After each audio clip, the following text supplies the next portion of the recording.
तो सादर नमस्ते जी। मैं राहुल आर्य अपने यूट्यूब चैनल वैदिक धर्म पर आपका बहुत बहुत स्वागत करता हूँ।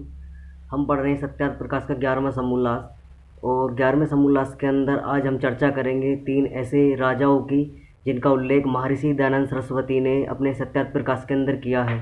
तो तीनों राजाओं का आज हम विस्तार से चर्चा करेंगे कि तीनों राजाओं का क्या योगदान है और कौन कौन से 3 राजा हैं। उनके नाम मैं आपको बता दूं: राजा विक्रमादित्य, राजा भर्तहरि और राजा भोज। तो इनको आज हम विस्तार से इनके जो है इतिहास को हम पढ़ेंगे कि क्या इनका योगदान जो है रहा है अपने अपने शासनकाल के अंदर, और किस प्रकार का इन्होंने अपने शिक्षा का और संस्कृति का प्रचार प्रसार अपने राज्य में किया, और किस प्रकार की जो इन्होंने व्यवस्था, न्याय व्यवस्था, शासन व्यवस्था या संस्कृति की जो व्यवस्था है और नीति व्यवस्था किस प्रकार की इन्होंने अपने राज्य के अंदर की। तो शुरू करते हैं हम आज का जो विषय है सत्यार्थ प्रकाश के 11वें समोल्लास के अंदर। आपसे अनुरोध है, कृपया करके वीडियो को ज़्यादा से ज़्यादा शेयर करें, लाइक करें, चैनल को सब्सक्राइब करें। कोई भी आपका प्रश्न अगर है किसी भी प्रकार का, तो आप कमेंट बॉक्स में लिख भी सकते हैं, जिससे मैं आपको शीघ्र आपका प्रश्न पढ़ के उत्तर आपको दूँ मैं किसी भी वीडियो को बनाकर। तो आज हम चर्चा करते हैं इसी पर कि 3 राजा कौन कौन से हुए और क्या क्या उनकी योग्यताएँ रही हैं सत्यार्थ प्रकाश के अंदर। 11वें समोल्लास के जो अंदर ऋषि दयानंद ने इनकी व्याख्या की है 3 राजाओं की, किस प्रकार की जो हमारी प्राचीन न्याय व्यवस्था, राज्य व्यवस्था और जो है जो एक राजा का उत्तरदायित्व होता है वो किस प्रकार की राज्य व्यवस्था उन्होंने अपने जीवन में चलाई, तो इसी पर हम विस्तार से चर्चा करेंगे आज। तो शंकराचार्य के 300 वर्षों के बाद एक राजा हुए हैं, राजा विक्रमादित्य। और विक्रमादित्य जो राजा हुए हैं और राजा भर्तहरि और राजा भोज, तो यह तीनों के तीनों एक ही राज्य से इनका जो है वो जो प्रभाव रहा है, तीनों एक ही राज्य से संबंधित हैं। और तीनों के तीनों मध्य प्रदेश, जो राज्य वर्तमान का मध्य प्रदेश भारत का प्राचीन उज्जैन रहा है, तीनों की राजधानी वही रही है उज्जैन। तो तीनों को आज हम विस्तार से पढ़ेंगे। तो शंकराचार्य के 300 वर्ष बाद एक राजा हुए उज्जैन के, जिनका नाम राजा विक्रमादित्य है। और विक्रमादित्य ने अपने शासनकाल के अंदर क्या क्या उन्होंने कार्य किए, क्या उनकी योग्यताएं रहीं। तो उज्जैन नगरी के जो राजा हुए हैं राजा विक्रमादित्य, तो जो वहाँ के कुछ छोटे छोटे जो राज्य होते थे उस समय, राजा विक्रमादित्य के समय में, तो जो छोटे छोटे राज्य होते थे वो तो चक्रवर्ती सम्राट थे राजा विक्रमादित्य, तो सारे राज्य उनके अधीन थे। तो किसी भी प्रकार की जो छोटे छोटे राज्य थे उनमें अनबन होती थी, आपस में लड़ाई झगड़ा इस प्रकार का उनमें होता था। तो उनके जो समाधान उन्होंने राजा विक्रमादित्य ने किया। तो किस प्रकार से उन्होंने उनका समाधान छोटे छोटे राज्यों को किया, क्योंकि आपस में लड़ लड़ के जो छोटे छोटे राज्य थे वो छिन्न भिन्न इधर उधर हो रहे थे, और अशांति का जो उस राज्य के अंदर अशांति की जो व्यवस्था थी वो राजा विक्रमादित्य के शासनकाल में उन्हें देखनी पड़ी, और जिसका उन्होंने एक स्थायी जो है समाधान उनको किया। तो उन्हें इस प्रकार से राजा भर्तहरि ने समझाया और दंड आदि व्यवस्था करके उनको एक सुचारू जो राज्य व्यवस्था होती है उसे चलाने का उनको जो उपदेश जो है आदेश दिया, और दंड आदि व्यवस्था की उनके लिए प्रावधान किया कि किसी प्रकार का लड़ाई झगड़ा आपस में आप करोगे या इस प्रकार की जो व्यवस्था है समाज के अंदर, राज्य के अंदर, इस प्रकार की कोई भी गतिविधि आप करते हो तो आपको निश्चित राज्य से बहिष्कृत कर दिया जाएगा और राज्य आपसे छीन लिया जाएगा। और इसी प्रकार राजा विक्रमादित्य ने अपना जो एक दंड के प्रक्रिया वो अपनाई और सारे राज्यों को एकत्रित करके उन्होंने आपस में जो उनकी सम्मति से और सबको न्यायपूर्वक राज्य चलाने की आज्ञा उनको दी। और राजा विक्रमादित्य को माना जाता है कि वो न्यायप्रिय राजा रहे हैं अपने समय के। तो उनके समय में, राजा विक्रमादित्य के समय में, जो किसी भी प्रकार का अन्याय किसी के साथ में नहीं होता था, इस प्रकार की राज्य व्यवस्था उन्होंने अपने जीवन में चलाई। तो राजा विक्रमादित्य का जो माना जाता है कि लगभग ईसा से 500 वर्ष पूर्व राजा विक्रमादित्य का जो मध्य प्रदेश के अंदर जन्म हुआ, और उन्होंने अपना लगभग शासन मध्य प्रदेश के अंदर चलाया, और पूरे भारतवर्ष में, अन्यथा जो विश्व के और भी देश हैं सभी में उनका एक छत्र राज्य रहा, चक्रवर्ती सम्राट रहे हैं राजा विक्रमादित्य, और उन्हीं के नाम से विक्रम संवत भी चला है। तो आप जो विक्रम संवत आज देखते हैं, विक्रम संवत जो विक्रम नाम है वो राजा विक्रमादित्य से ही लिया गया है, विक्रम संवत। और यह विक्रम संवत ईसा से लगभग 57 वर्ष आगे जो है वो इनसे 57 वर्ष आगे है, क्योंकि 57 जो लगभग ईसा का जो समय रहा है और राजा विक्रमादित्य का लगभग उसमें 500 वर्ष का अंतर है। तो आप लगभग मान सकते हैं 500 वर्ष का जो उनका समय है, 500 वर्ष आगे है वो विक्रम संवत ईसा संवत से, क्योंकि इस ईसा का जो जन्म है वो लगभग 2000 ईस्वी के आसपास है और उनका लगभग 2500 के आसपास माना जाता है। राजा विक्रमादित्य का शासनकाल है उनका जन्म।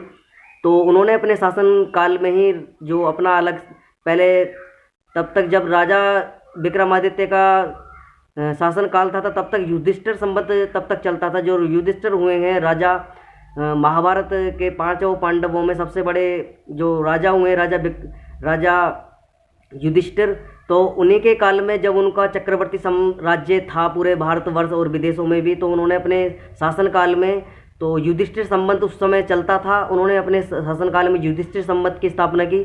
तो ऐसे ही चक्रवर्ती सम्राट जब अपने शासनकाल में वो राजा विक्रमादित्य रहे तो उन्होंने भी विक्रम संवत अपने नाम से एक संवत जो काल जो समय की जो गणना है, काल गणना, वो अपने शासनकाल में उन्होंने करी और अपने नाम से ही विक्रम संवत के नाम से उन्होंने विक्रम संवत चलाया, जो लगभग आज ईसा से 57 वर्ष आगे है। तो लगभग अगर आप गणना करना चाहें तो आप ईसा के जो वर्ष हैं उसमें 57 प्लस कर सकते हैं, तो आपको इस निश्चित वो निकल के आ जाएगा। जो भारतीय प्राचीन काल का जो समय है वो राजा विक्रमादित्य का समय, तो जो वर्तमान का विक्रम संवत चल रहा है वो 2080 लगभग चल रहा है। और अभी मार्च के आसपास जब 2024 के मार्च अप्रैल में जब चैत्र शुक्ल की प्रतिपदा का नववर्ष आएगा तब हमारा 2081 जो है वो विक्रम संवत चलेगा। तो हमारा काफ़ी काल गणना जो है वो पाश्चात्य संस्कृति से बहुत आगे की रही है। ऐसे ही हमारा जो भारतवर्ष है वो चक्रवर्ती सम्राटों का भारतवर्ष नहीं रहा है। हमारी जो भारतीय संस्कृति है बहुत ही प्राचीन और वैदिक संस्कृति हमारी रही है। किसी भी प्रकार का जो है वो हमारा इतिहास ऐसा धूमिल इतिहास नहीं है, वो बहुत ही वैज्ञानिक और वैदिक पद्धति का इतिहास रहा है। किसी भी प्रकार की जो काल गणना होती थी, किसी भी प्रकार की ऋतु समय का जो काल आदि का जो संकलन राजा अपने समय में करते थे, वो अनेकों प्रकार के खगोल शास्त्रीय, अनेकों प्रकार के वैज्ञानिक अपने अंदर राज्य के अंदर वो रखते थे। अनेकों प्रकार के विशेषज्ञ हर जो जितने भी विभाग होते हैं सबसे रिलेटेड एक वो अपने राज्य के अंदर इस प्रकार की व्यवस्था रखते थे। वैज्ञानिक आदि जो आयुर्वेद आचार्य हैं, खगोल शास्त्री हैं और दर्शन आचार्य हैं, धार्मिक आचार्य हैं, इसी प्रकार के सभी प्रकार के विद्वान उनके राजा विक्रमादित्य के सभा में भी थे। तो राजा विक्रमादित्य के सभा में ये माना जाता है कि राजा विक्रमादित्य के समय में 9 जो नवरत्न कहे जाते हैं वो नवरत्न उनके समय में ही राजा विक्रमादित्य के जो राज्य था, राज्य व्यवस्था में 9 रत्न थे और 9 रत्न अपने अपने विशेषज्ञ अपने अपने क्षेत्र के थे। तो उन 9 नवरत्नों का मैं आपके मध्य जिक्र कर देता हूँ कि कौन कौन से नवरत्न रहे और उनका क्या क्या उनके योगदान रहा और क्या क्या उनके कार्य रहे, किस किस क्षेत्र के विशेषज्ञ रहे हैं नवरत्न। तो पहले नाम आता है धन्वंतरी का। तो धन्वंतरी जो थे राजा विक्रमादित्य के समय में वो आयुर्वेद के आचार्य रहे हैं। आयुर्वेद के जो हैं वो वेद रहे हैं और अच्छे विशेषज्ञ वेदाचार्य रहे हैं वो आयुर्वेद के। तो जो राज्य व्यवस्था विक्रमादित्य के समय में थी, तो जितने भी राज्य व्यवस्था के अंदर जो सिपाही होते थे या लोग होते थे राजा विक्रमादित्य के समय में, तो वैसे तो और भी जो आयुर्वेद के आचार्य होते थे, लेकिन जो विद्वान थे, जो सबसे निपुण थे आयुर्वेद के मामले में, वो राजा धन्वंतरी का नाम, वो जो विद्वान जो धन्वंतरी हुए उनका नाम सबसे ऊपर आता है। तो वो अच्छे आयुर्वेद के जानकार थे और सभी प्रकार के औषधियों का उनका ज्ञान था। तो इस प्रकार के एक रत्न तो ये हैं धन्वंतरी जी, आयुर्वेद के विद्वान। और दूसरे हुए कालिदास। तो कालिदास को यह माना जाता है कि कालिदास जो हुए संस्कृत साहित्य के बहुत ही प्रखर विद्वान हुए हैं। और महाकवि भी उनके कई काव्य भी उनके संस्कृत भाषा में लिखे गए हैं। हमारे जो कालिदास हुए विद्वान अपने विशेषज्ञ अपने संस्कृत साहित्य के। तो तीसरे हैं छपड़क। छपनक जो हैं वो अहिंसा और जो धर्म आदि की जो विद्वान रहे धार्मिक क्षेत्र के। तो उन्होंने भी अपने राजा विक्रमादित्य के शासन में अनेकों प्रकार के धर्मोपदेश उनको करते थे। वो किस प्रकार का अहिंसा हिंसा आदि की जो धार्मिक प्रवृत्ति होती है राजा के लिए वो उपदेश करते थे छपरक। तो चौथे हैं अमर सिंह। तो अमर सिंह भी अपने समय के जो राजा विक्रमादित्य के समय में हुए हैं, उनका भी बहुत बड़ा योगदान राजा विक्रमादित्य की सभा में रहा है। तो उन्होंने एक ग्रंथ उन्होंने लिखा है अमर कोश, जिसके नाम जो अमर कोश के नाम से जाना जाता है। तो वो भी अपने क्षेत्र के बहुत बड़े विद्वान रहे हैं जो अमर सिंह हुए हैं विद्वान। ऐसे ही बेताल भट्ट का नाम आपने सुना होगा, क्योंकि बेताल भट्ट आपने नाटक भी राजा विक्रमादित्य के साथ में देखा होगा। तो जो बेताल भट्ट हुए हैं वो नीति शास्त्र के और राजनीति शास्त्र के बहुत बड़े ज्ञाता हुए हैं। जो कुछ भी उपदेश अगर कुछ भी उन्हें रणनीति अपने राज्य के अंदर चलानी होती थी, किस प्रकार की जो राजनीति या किसी प्रकार का जो प्रजा के साथ में संबंध या किसी प्रकार की रणनीति, अगर उन्हें युद्ध क्षेत्र आदि किसी भी कि प्रावधान आदि करना होता था, वो राजा विक्रमादित्य थे वो विक्रम जो बेताल है बेताल भट्ट का सहारा लेते थे। तो बेताल भट्ट भी हुए हैं, वो भी अपने जीवन जो राजा विक्रमादित्य का समय हुआ उसमें भी वो भी बहुत बड़े विद्वान का रोल उन्होंने निभाया है राजा विक्रमादित्य के समय में। तो छठे हैं शंकु भी अपने समय के जो राजा विक्रमादित्य का समय रहा है उनके सभा में नीति शास्त्र के बहुत बड़े विद्वान हुए हैं। तो किस प्रकार की नीति एक राजा के लिए उपयोगी है, किस प्रकार की नीति का प्रयोग राजा अपने राज्य को चलाने के लिए करता है, प्रजा की रक्षा पालन पोषण आदि के लिए करता। तो इस प्रकार की जो नीति व्यवस्था थी वो शंकु जो विद्वान हुए हैं जो राजा विक्रमादित्य के सभा में, उन्होंने भी अपना बहुत बड़ा योगदान विक्रमादित्य की सभा को राजा विक्रमादित्य को अपने दिया है। तो सातवें हैं घटपारा भी एक संस्कृत के विद्वान हुए हैं, बहुत बड़े विद्वान। उन्होंने भी अनेकों प्रकार के जो संस्कृत में बहुत से भाष्य उन्होंने किए हैं और अपने समय के बहुत बड़े संस्कृत के विद्वान रहे हैं। तो ऐसे ही आगे हैं आठवें जो हैं बररुचि भी जो हुए हैं वो भी व्याकरण के बहुत अच्छे विद्वान हुए हैं और अनेकों प्रकार के जो उन्होंने समाधान राजा विक्रमादित्य के सभा में किए हैं व्याकरण आचार्य के रूप में। और एक व्याकरण भाषा पर उनका बहुत अच्छी पकड़ उनकी थी। तो ऐसे ही राजा विक्रमादित्य के सभा में नौवें रत्न जो हैं ब्राह्मीर जो हुए हैं बहुत ही उच्च कोटि के विद्वान हुए हैं खगोल शास्त्र के और ज्योतिष गणित विद्या के। तो उन्होंने भी अनेकों प्रकार के राजा विक्रमादित्य के शासनकाल में अपनी योग्यताएं दी। उन्होंने अपने जो राजा विक्रमादित्य का शासनकाल रहा है उसमें अपना योगदान बहुत ही महत्वपूर्ण उन्होंने निभाया। अनेकों प्रकार के खगोल शास्त्र की जो विद्या थी, जो गणित विद्या ज्योतिष विद्या के शास्त्र थे, उन्होंने अनेकों प्रकार की जो सहायता राजा विक्रमादित्य को चाहिए होती थी उस समय मौसम से रिलेटेड या तारे ग्रह मंडल या खगोल विद्या से रिलेटेड वो जानकारी उन्हें प्रदान करते थे राजा विक्रमादित्य को ब्राह्मीर विद्वान जो थे। तो ऐसा शासनकाल राजा विक्रमादित्य का रहा। तो आगे एक राजा का नाम हो रहा है, इन्हीं में महर्षि दयानंद सरस्वती जिक्र करते हैं राजा भर्तृहरि का। तो भर्तृहरि भी एक बहुत ही विद्वान राजा हुए हैं अपने समय के। तो भर्तृहरि का भी मैं आपको थोड़ा जिक्र कर देता हूँ। भर्तृहरि जी का जो राज्य किस प्रकार का शासन उनका रहा अपने जीवन में। तो भर्तृहरि जो राजा हुए हैं वो बहुत ही बड़े विद्वान हुए हैं और जो उन्होंने विद्वता उनको हासिल थी वो काव्य शास्त्र जो उन्होंने अनेकों प्रकार के शास्त्र भी लिखे और निपुणता विद्वानता उनके अंदर थी शास्त्रों के प्रति और उनकी जिज्ञासा भी थी और ज्ञान अर्जन करने में वो बहुत ही तत्पर रहते थे अपना विज्ञान अर्जन करने के लिए। तो अनेकों प्रकार के शास्त्र उन्होंने पढ़े और विद्वान आदियों का सम्मान भी करते थे राजा भर्तृहरि। तो व्याकरण शास्त्र के बहुत बड़े विद्वान वो रहे। तो अनेकों प्रकार के शास्त्रों में उनकी रुचि थी पढ़ने में। तो किस प्रकार से राजा भर्तृहरि ने भी अपना योगदान अपने राज्य व्यवस्था में अपने जो राजा व्यवस्था उनके समय की थी। उन्होंने अपने शासनकाल में अपना बहुत बड़ा योगदान समाज को और राज्य के लिए दिया है, देश के लिए भी। तो उनका एक ग्रंथ बहुत ही मशहूर है जो वाक्य पद्यम के नाम से जाना जाता है, व्याकरण का। अगर किसी व्यक्ति को व्याकरण पढ़नी है, व्याकरण को समझना है, तो व्याकरण क्या है, व्याकरण के शब्द किस प्रकार बनते हैं, व्याकरण की जो व्याकरण किस प्रकार से बनी है, तो उसको समझने के लिए सबसे पहले जो भर्तृहरि राजा हुए उनके द्वारा लिखा हुआ है जो एक ग्रंथ है वो वाक्य पद्यम, उसका सहारा लिया जाता है विद्वानों को। तो सबसे पहले अगर आपको व्याकरण आदि पढ़नी है, शास्त्र पढ़ने हैं, व्याकरण को समझना है, तो आपको भर्तृहरि राजा का वाक्य पद्यम आपको पढ़ना पड़ेगा।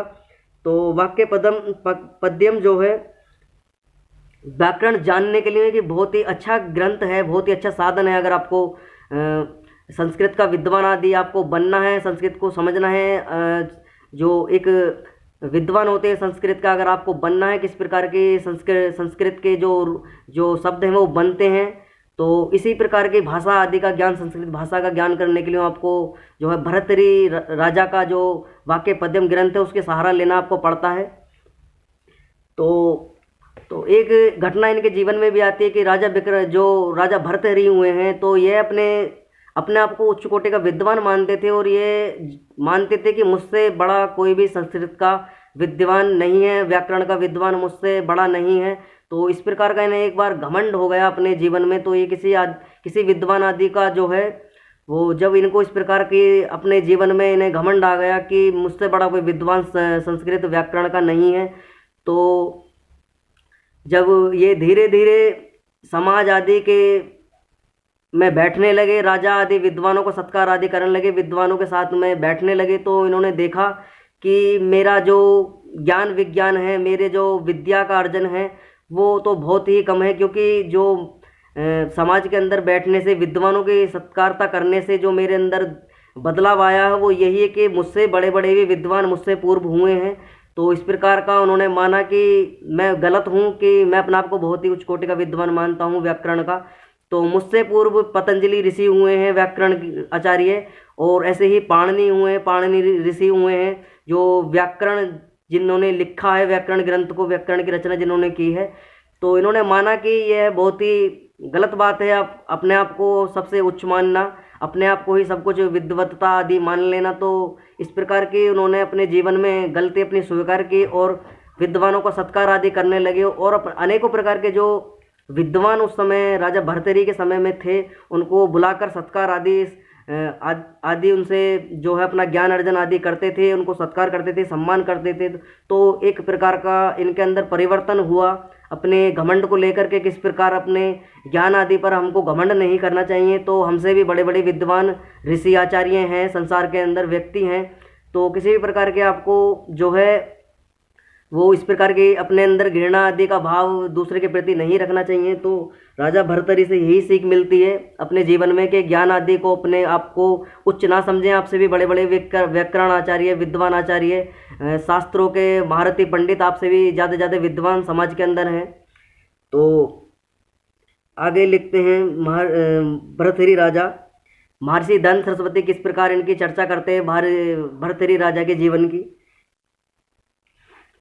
तो जब विद्वान लोगों में बैठने लगे और विद्वान ऋषियों के संपर्क में आए तो वह अपने आप को कम विद्वान मानने लगे। तो वही मैंने जो आपको बताया कि किस प्रकार एक व्यक्ति जब अच्छे व्यक्तियों के साथ में बैठने लगता है, अच्छे शास्त्रों का अध्ययन करने लगता है, अच्छी संगति का असर जब उसके अंदर आता है, तो जीवन में निश्चित पर जो है चेंज आना शुरू हो जाता है। तो ऐसी चेंज जो है वो भर्तृहरि राजा के जीवन में भी हुआ।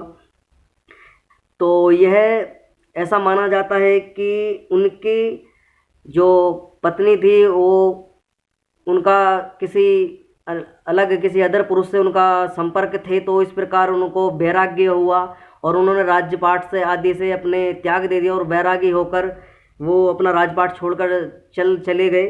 तो इस प्रकार उन्होंने अनेकों प्रकार के ग्रंथ भी लिखे हैं राजा भर्तृहरि ने। तो यह बताता है कि राजा भर्तृहरि का जीवन महर्षि दंत सरस्वती किस प्रकार चर्चा करते हैं इनके जीवन की। तो उनके पुस्तक उन्होंने लिखी नीति शास्त्र, श्रृंगार शतकम, वैराग्य शतकम। तो इन्होंने यह पुस्तक 3 भागों में लिखी और इनके अलग अलग रूप भी इन्होंने बताए, किस प्रकार की योग्यताएं पुस्तकों के अंदर उन्होंने लिखी राजा भर्तृहरि ने। एक व्यक्ति को अपने व्यवहार में कौन कौन सी नीति रणनीतियों का जो अपने जीवन के अंदर है उनका उपयोग करना चाहिए। तो यह नीति शतकम जो इनका ग्रंथ रहा है उसके अंदर इन्होंने उसका जिक्र किया है, किस प्रकार एक व्यक्ति को अपने जीवन में नीति शास्त्र आदि का जो जीवन जीने की तरीका है उसके अंदर किस प्रकार का व्यवहार आचार करना चाहिए। और इसी के ऊपर उन्होंने अपने इस ग्रंथ में 100 श्लोक लिखे हैं। और ऐसे ही जो दूसरा शास्त्र लिखा है श्रृंगार शतकम, यही इसका दूसरा भाग। तो इसमें ये लिखते हैं कि संसार में व्यक्ति किस प्रकार फंसता है, क्यों फंसता है, क्या कारण है, संसार के प्रति उसकी आसक्ति क्यों हो जाती है, किस प्रकार वो संसार से जुड़ जाता है और संसार को ही सब कुछ अपना मान बैठता है व्यक्ति। तो इस प्रकार की इन्होंने चर्चा जो है श्रृंगार जो शतकम ग्रंथ लिखा है उसके अंदर की है कि किस प्रकार एक व्यक्ति फंसता है, मनुष्य इस संसार में फंस जाता है और बुरी तरीके से फंस के अपने जीवन को नष्ट कर लेता है। तो इस प्रकार की जो इन्होंने व्याख्या की है वो श्रृंगार शतकम के अंदर, उस पर भी उन्होंने 100 श्लोक लिखे हैं।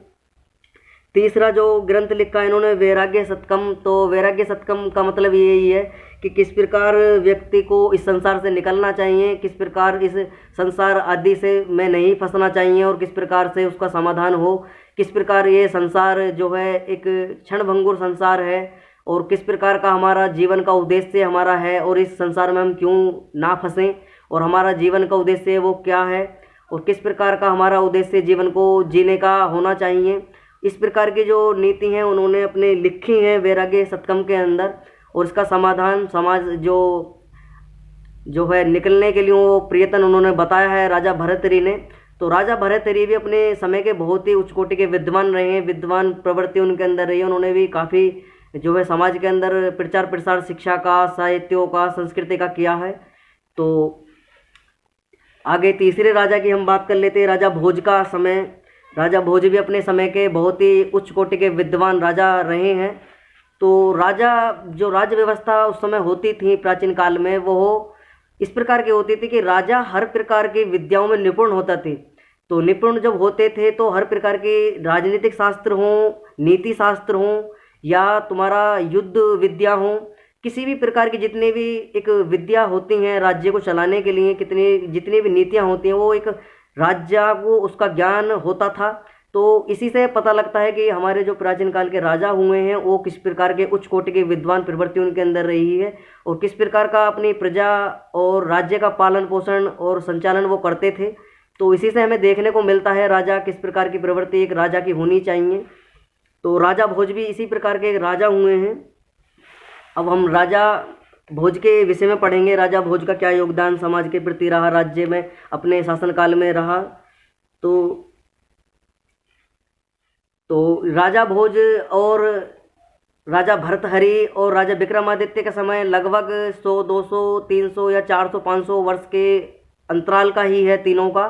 तो राजा भोज भी अपने समय के बहुत बड़े व्याकरणाचार्य हुए, काव्य जो उन्होंने भी अपने समय में अनेकों प्रकार के ग्रंथ आदियों की रचना उन्होंने की।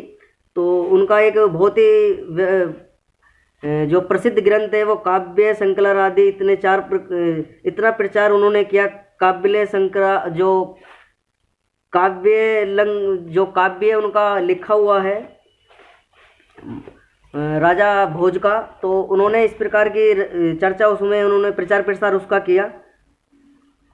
तो इतना प्रचार किया कि जिसके राज्य में कालिदास बकरी चराने वाला रघुवंश काव्य का करता हुआ राजा भोज के पास कोई, तो राजा भोज जो हुए हैं उनके समय में वो ऐसा इतिहास में वर्णित है कि जो कालिदास हुए हैं, कालिदास एक बकरी चराने वाले थे और एक बकरी चराने वाला उनके राज्य के अंदर कितना विद्वान और कितनी भाषा व्याकरण का आचार्य हो सकता है, इस प्रकार उस राजा विक्रमादित्य के समय में देखने को मिलता है। राजा विक्रमादित्य ने भी अपने समय में राजा भोज हुए हैं, राजा भोज के समय भी अनेकों प्रकार के जो शास्त्रों का पठन पाठन रहा, व्याकरण आदि शास्त्रों का उन्होंने वैदिक शास्त्रों का अध्ययन करा और प्रचार प्रसार उनका किया। तो वो लिखते हैं कि राजा भोज के समय में ऋषि दयानंद के किस प्रकार की प्रचार प्रसार भारतीय संस्कृति का रहा, तो शास्त्रों पर कितना उनका पांडित्य था। तो कालिदास जो एक बकरी चराने वाले थे, लेकिन एक बकरी चराने वाला भी इतना विद्वान हो सकता है, एक मजदूर उनके शासनकाल में एक इतना संस्कृत का विद्वान हो सकता है। तो इस प्रकार की चर्चा और किस प्रकार का भारतीय संस्कृति का प्रचार प्रसार, संस्कृति का शिक्षा का रहा होगा राजा भोज के समय में। तो राजा भोज के समय में भी कालिदास के जो ग्रंथ लिखे हुए हैं, कालिदास को उच्च कोटि का व्याकरण का विद्वान माना जाता है अपने समय का। तो उन्होंने अनेकों प्रकार के ग्रंथ उन्होंने लिखे हैं, जैसे अभिज्ञान शकुंतलम और रघुवंश काव्य, मेघदूतम काव्य आदि जो उनकी रचनाएं रही हैं कालिदास की। इतने बड़े विद्वान थे कालिदास।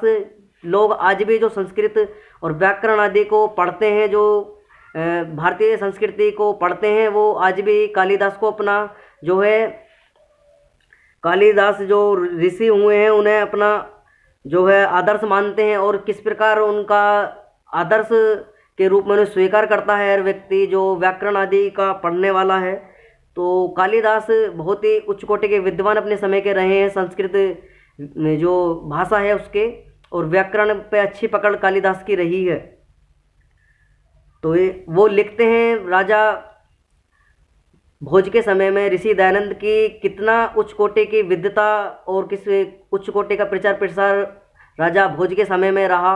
एक बकरी चराने वाला और एक साधारण व्यक्ति भी इतनी उच्च कोटि की संस्कृत और व्याकरण आदि के ग्रंथों को इस प्रकार जानकारी रखता है, तो कितना ही विकसित उनका शासनकाल रहा होगा और कितने प्रचार प्रसार राजा भोज के समय में रहा है। और उन्हें दंड और राज्य का जो न्यायप्रिय राजा उनको माना गया है राजा भोज को। तो उन्होंने अनेकों प्रकार के अपने शासन चलाने के लिए नीति और रणनीतियों का प्रयोग किया है। प्रचार प्रसार धार्मिक ग्रंथों का, वैदिक ग्रंथों का प्रचार प्रसार उनके समय में हुआ।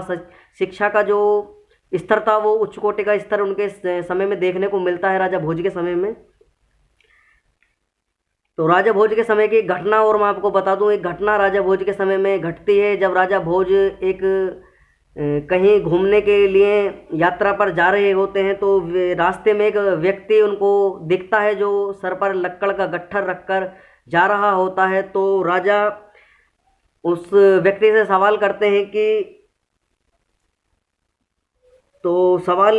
हैं जब राजा, तो जो राजा हैं राजा भोज, वो कहते हैं कि, तो राजा उनसे पूछते हैं जो लक्कड़हारा है उससे, मजदूर व्यक्ति से, तो अपने सर पर जब वो लक्कड़ धर के जा रहा होता है कि भारो न भादती, तो यह भार तुम्हें दुख तो नहीं दे रहा।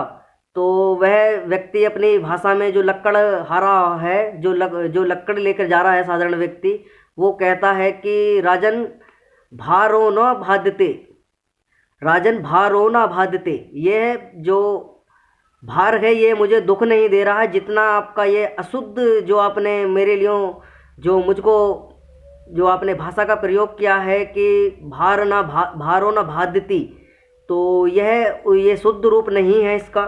तो शुद्ध रूप नहीं है तो वो नाराज व्यक्ति हो जाता है कि वो कहता है कि जो इतना बड़ा विद्वान है, चक्रवर्ती राजा है राजा भोज, और इस प्रकार की त्रुटि भाषा में देखने को मिलती है, तो मुझे शोक होता है, संताप है इस बात का कि जो इतना विद्वान राजा है इस प्रकार की गलती शब्दों के अंदर कर रहा है। तो राजा बहुत ही अचंभित होते हैं राजा भोज और कहते हैं कि मेरे राज्य के अंदर एक साधारण व्यक्ति जो लकड़ी काटने वाला है, लकड़ी ढोने वाला मजदूर व्यक्ति भी इतनी अच्छी भाषा पे पकड़ रखता है और किस प्रकार की उच्च व्याकरण वो पढ़ना जानता है। तो इस प्रकार राजा विक्रम जो राजा भोज हुए हैं उन्होंने अनेकों प्रकार के शास्त्रों का जो पठन पाठन भी अपने राज्य में चलाया, और जब कोई इस प्रकार के श्लोक उनके राज्य के अंदर उनके समक्ष राजा के सामने प्रस्तुत करता था, अच्छे अच्छे श्लोक बनाकर लाता था भाषा व्याकरण के, तो वो उच्च प्रकार के उनको इनाम आदि की व्यवस्था भी करते थे और सभी प्रकार की व्यवस्थाएं उनके जो खाने पीने की और एक उच्च उपाधि भी उनको दी जाती थी। और इतना प्रिय जो राजा थे अपने राजा भोज, वो प्रजा से किस प्रकार का पालन पोषण और किस प्रकार का व्यवहार रखते थे और भाषा आदि शास्त्रों के विद्वान थे, कितना उनको शास्त्रों से प्रेम था और किस प्रकार का प्रचार प्रसार उनके जीवन में रहा उनके समय में, शासनकाल में, राजा भोज के समय में। तो राजा भोज ने भी अपने जीवन में साहित्य और संस्कृति का बहुत ही अधिक प्रचार प्रसार किया और जो है वैदिक शास्त्रों का अधिक प्रचार प्रसार उनके जीवन में रहा, उनके जीवन का जो समय रहा राजा भोज के। तो एक आपको मैं बता दूं एक घटना, और इसमें यद्यपि शंकराचार्य के पूर्व वाम मार्गियों के पश्चात शैववादी संप्रदाय मतवादी भी हुए थे, परंतु उनका बहुत बल नहीं था। महाराजा विक्रमादित्य से लेकर शैवों का बल बढ़ता है। शैवों ने पशुपति आदि बहुत सी शाखाएं हुई थी, जैसी